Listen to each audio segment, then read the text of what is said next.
Welcome back to Campaign Terrain. Again, I'm your resident basement dweller and host for the show, That Guy Cross. Today we're going to talk about modular tiles. I know, everybody talks about them. I do mine a little different. So I'm going to tell you how I do mine and give you some examples of how to use them. And I hope you stick around for the whole thing and enjoy it. Maybe you'll learn some things. If not, maybe you'll leave some comments and I'll learn some things, which would be awesome. So let's get to it. Once again, I'm going to show you how I made these exact ones on camera today. And I'm going to show you some of the other dozens I have made for myself. They take almost no time at all. They're pretty simple and easy to make. They're not entirely cheap, but they're not super expensive. So I'll tell you what I make them out of and how I do it in just a minute. See you then.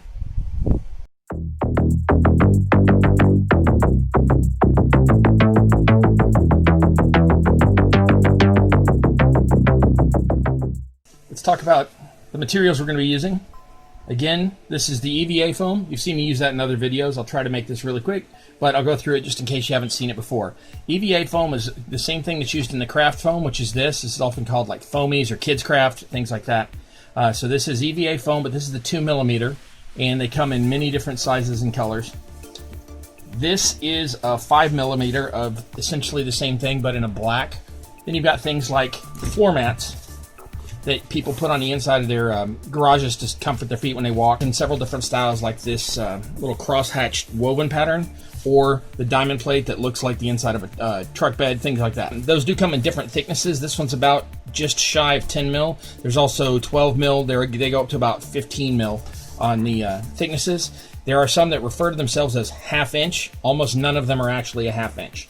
There are also some very similarly sized play mats. As you can see, that's pretty close to the same thickness there. It's all the same stuff. So that's what we're going to be using today. We're going to be using the EVA foam. I'm going to get rid of these other pieces that I was showing you, clear off my space a little, come back with just one. I'll be right back to show you how to cut it. Let me discuss the scale of my builds very quickly, and then I'll get into cutting. I usually use an 1.5 inch square. I don't really use a grid typically, but I use an 1.5 inch just in case. So if I attach a wall, then between the two, if I attach two walls, I've still got a full inch between so that an inch base will fit. So that's typically the scale I go on, is an 1.5 inch square. 1.5 inch is a little bit small, so I go for wider things. Like for a typical hallway, I'm going to use a 3 inch, which is going to leave 2.5 inches between the two walls. So that's about a 2.5 inch gap in there. I sometimes grid it like this. I usually do not. I don't typically need a grid, though sometimes they look a little boring if your entire castle is just solid stone slabs. So for my castles, I almost never grid it. So again, we're going to be working with 3 inch widths today just to show you. I'm going to be putting some walls on. That's going to be a little bit later in it, and then I'll show you the paint job that I typically put on these. So let me show you how I cut these. I have a straight edge that's a metal one. I also have a plastic one. You can use anything that's straight. It doesn't matter. Sometimes I use the side of a paint stirrer. All you need is something straight to lay the edge of the blade along. You can use any blade that'll go through it. You can use a utility knife like this, the smaller version. True utility knife with a retractable blade. Your basic box cutter knife, which is what I'm using today. Anything that's going to get you a straight line. This edge of the puzzle pieces corresponds to this edge on the inside. Both of these are straight along this edge. So I'm going to use this edge, I'm going to line it up to the other side, and then I'm going to cut along one of these grid lines to get a straight edge on the far side.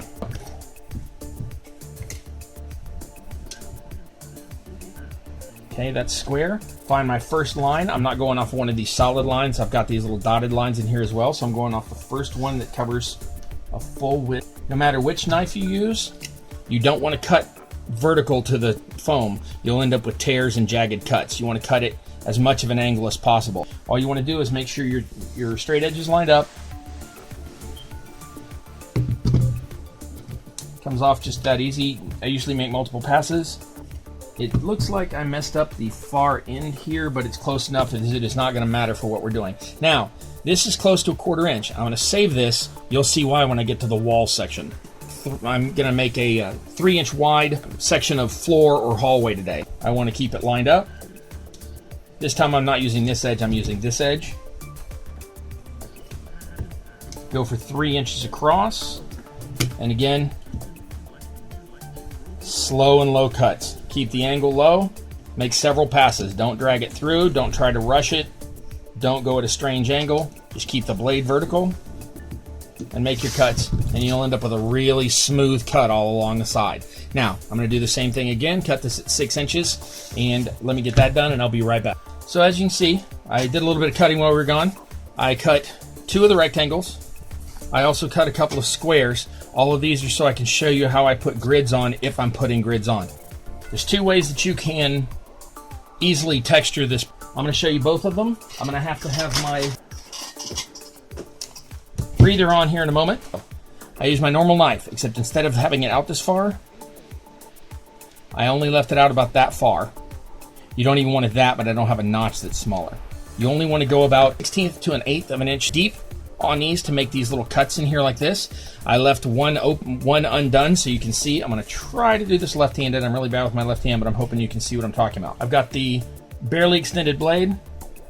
I've already cut this one. This is in 1 1/4 inch, 1 1/2 inch, and this is in 1 inch. So I don't want to cut into this part of this rectangle. I want to start at this middle line that I've made here. Line up on both of my marks, and 1/16 to 1/8 of an inch down into the foam. That's it. It's going to be this little cut like this. Now it doesn't look like much, but I'm going to hit with the heat gun here, and I'll show you what that does with when the heat hits. It's going to take a few seconds, and those cracks will open up and make a nice grid pattern. Breather on for safety.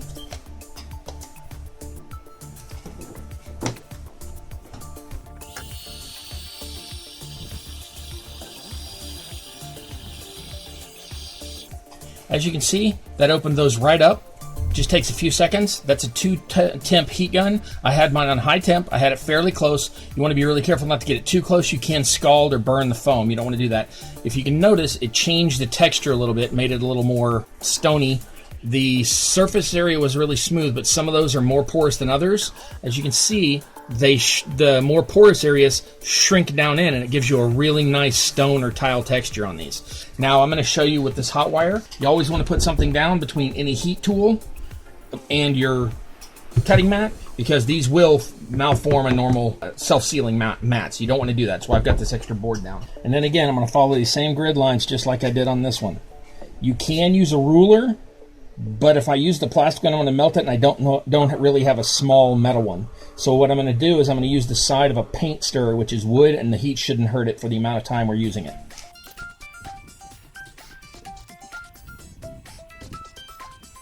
And that's it. Just like that, you have a line on it. I'm going to do these real quick and let you see me. This takes just a few seconds.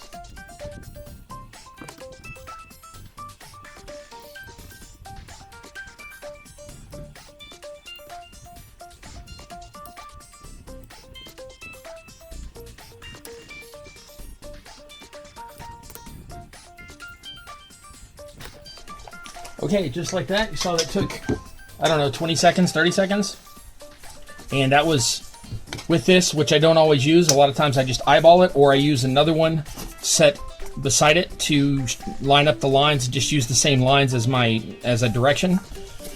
That's it. Here they are with the cut and heat gun, and here they are with the hot wire. Now, if you want them to butt up against other things and have this same sort of nice edge to it, where it butts up, there's 2 ways to do that. You can use the hot wire and kind of run it along this sort of sideways. I find that a little bit difficult to do, but it is doable. And the other option, you can take a sanding stick or any type of sanding device, and just that simple, you've now rounded off the edges, and it's going to leave you a bit of a grid line when you have 2 of them butted up against each other. So that's everything for putting lines on it. Give me just a second and I will be back, and we will be talking about how to attach walls and what size I use for the different walls. A lot of times I simply use a flat plate with no gridding, no walls, no doors, no anything. I just paint it and it's good to go. You set that down where you need to go and you're done. Other times you're going to want to have a wall on it. Sometimes if you're just trying to make a larger room and you only want a wall on one side, you can do that. If you want a hallway, you can have a wall on each side. If you have a narrower hallway, this can add to certain types of adventure scenarios. For example, this would be in scale a 4-foot wide hall. And you've got a mini here. If you've got a larger mini, let me find something to function as that. We're just going to use this square as a larger mini. If this is a large monster and your figure tries to run in and this monster tries to get you, that can arrange for certain role play, and it helps to have a 3D representation of the different scales. So you can have a wall all the way around the room, or you can have no walls, or you can have a single wall, or you can have a double wall. You can have walls with no texture on them at all. This is just painted. You can have walls where you burn in a texture or cut in a texture just like you did with the gridding. You can also have walls where you have the top of the wall is the same texture as the bottom of the foam, so that when you attach it, you see that texture along the top, which is great if you're using it for just stone inlays or whichever, because that already has a sort of not the floor texture to it. So there's lots of ways to do that. Now, if you're attaching them, you can, of course, attach them with various different types of glue. My favorite is hot glue. I'll be showing you that in just a moment. You can also attach them temporarily. You can simply pin them on where you need them. So these are not on here permanently. They're just attached for now. But I'm going to take one of the pieces I just made, this blank one here, and I'm going to take that piece that we cut off that I said to save for later. Now, I always go for just about a 1/4 inch thick. This one just happened to be about the right size. So the 1/4 inch matters. I will show you why in just a moment, but let me go ahead and get this one glued on for you.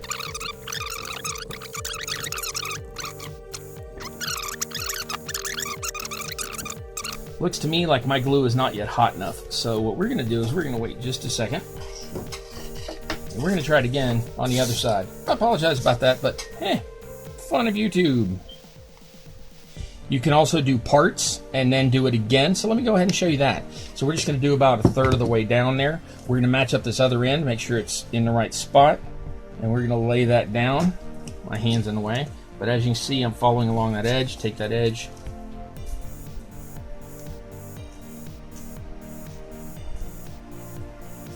Press that into place. That's going to keep me a nice smooth edge over here on this side. Now, since I've already got this side attached, I'm going to go ahead and cut that off real quick.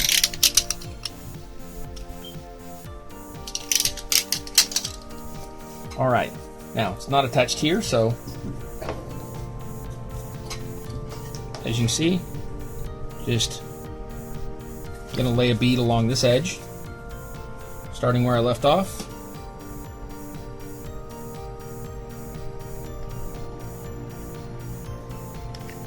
Get rid of those strings, press into place, and keep lined up by using the side of the piece. Now, if you're working on a very large room and you're putting a wall on it, you're probably not going to want to turn it up on its side, but it's pretty easy to just press it with your finger and tell when it's smooth along that edge. As you can see, that's attached, that's ready to go, but we're going to give it just a few more minutes. In the meantime, I'm going to show you how to texture the wall. Again, same deal as last time. You can cut in some brickwork shapes, and once you have those in, you can hit them with the heat gun again. As you can see, makes those marks again. You do not want to do that for too long because you can melt your hot glue and have your wall come right off. But as you can see, that's been textured that way. Now, with this one, same thing. You can just take it and lay that in, and there's your brick texture. There you go. Textured wall, smooth floor, gridded floor done with the other tool, smooth with paint, double wall, single wall, temporary wall, multiple walls to make a small room. Okay, one last thing, I'm going to show you how my doors fit.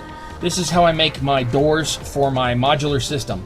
I've got my regular wooden door that I would normally glue on the outside of a building, and then I've built a little door frame around it.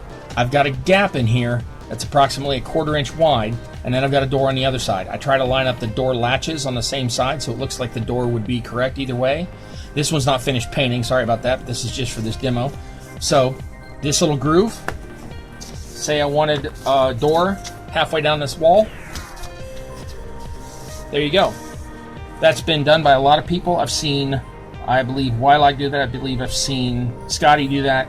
I've been doing this since the late 80s. I first saw it at Worldcon San Diego. These little 1/2 inch walls, 1/2 inch by 1/4 inch walls. This is not my idea. This idea has been around for 30 or 40 years.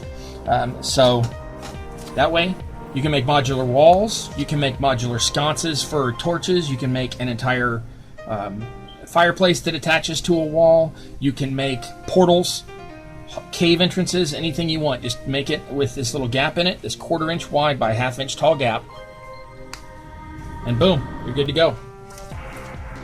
Alright, I hope you've enjoyed this. I'm going to come back and I'm going to show you a couple more ideas for what you can do with it. I'll show you how easy it is and how quick it is to make them with an example, and I'll be right back. So just in case you don't stick around till that final part, make sure to like, share, and subscribe. And if we see you in a minute, great. If not, please remember to follow us on social media, and we'll see you next time.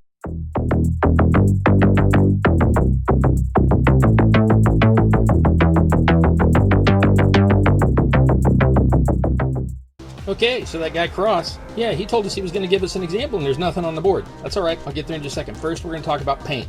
All I use is any Stone Fleck paint. This just happened to be the brand I got. I think it was the least expensive that day. It is very, very good, but I'm not specifically suggesting Rust-Oleum. Any brand of the Stone Fleck paint. It can be tan, gray, reddish, yellowish, whichever one you get. I think there's a green marble style. Any one you want. And it takes seconds. You literally shake up the can and go, and you're done. It's that quick. Now, let me show you my quick example. Hey, here is my quick example. As you can see back here, I've got, I believe that's a 12 by 12 tile. I've only got one of those. I don't typically use a large room. I've got a large platform I use instead of that. But if I need a large castle room or like a throne room, that's a good one. These right here, I've got about 15 different 9 by 9 ones. I've got longer ones here. I'll show you those in just a moment. I've got some smaller squares. I've got some individual 3 by 3s, etc. Let me sit this down for you real quick, and I'll show you some of the ones I'm talking about. This is one of the longer ones. It's 12 long. Oops, let me see if I can get that in the camera. There you go, it's 12 long. I did put a line at each of the 3 inches just to break up the monotony of the long piece, but I do have another one here that's got the wall along the edge, so I've got some longer ones. Those are the only long ones I've got. I've got a bunch of these in the 9 inch long. Those are the ones that would essentially be 3 squares by 3 squares. I've got these, which are L-shaped, so they've got a wall on each side and an L shape. If you put them up against another one, you don't have to put a second wall, but you can also fit them together to make some larger rooms with doors on each side. I've got some more of those smaller rooms that I showed you. I've got a bunch of 3 by 6 with and without walls. Here's one with the walls on it.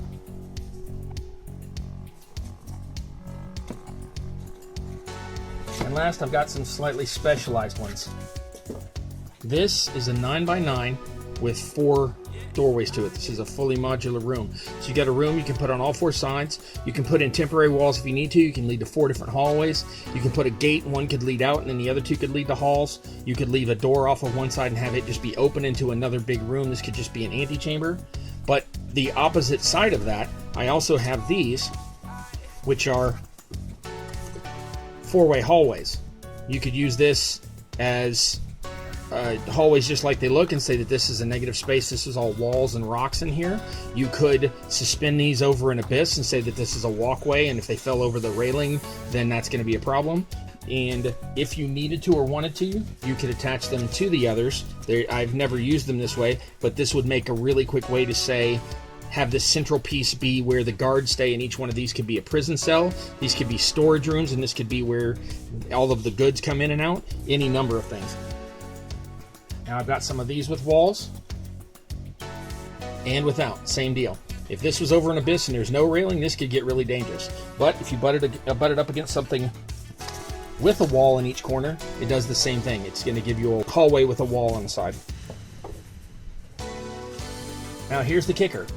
All of this, including the painting, was an afternoon's work. This does not take any time to do. Once you get in a pattern of making them and making them and making them, it becomes really simple. You can make them with grids. You can make them smooth. You can put on different sorts of tile patterns where you can make it with octagons or hexagons, whatever you wanted to do. It's all up to you. The painting is really quick. The making is really quick. It's each individual one might take a little bit, but once you get it down streamline where you're making 10 or 20 of the same one at the same time, this is an afternoon's work, and then you'll be using this for years. So I hope you've really enjoyed this. Please like, share, and subscribe. Remember to catch us on social media. If you're liking what we're doing, please subscribe. I love you, and I will see y'all next time. Thanks for coming to Campaign Terrain. Once again, I'm your host, That Guy Cross, and I will see you again.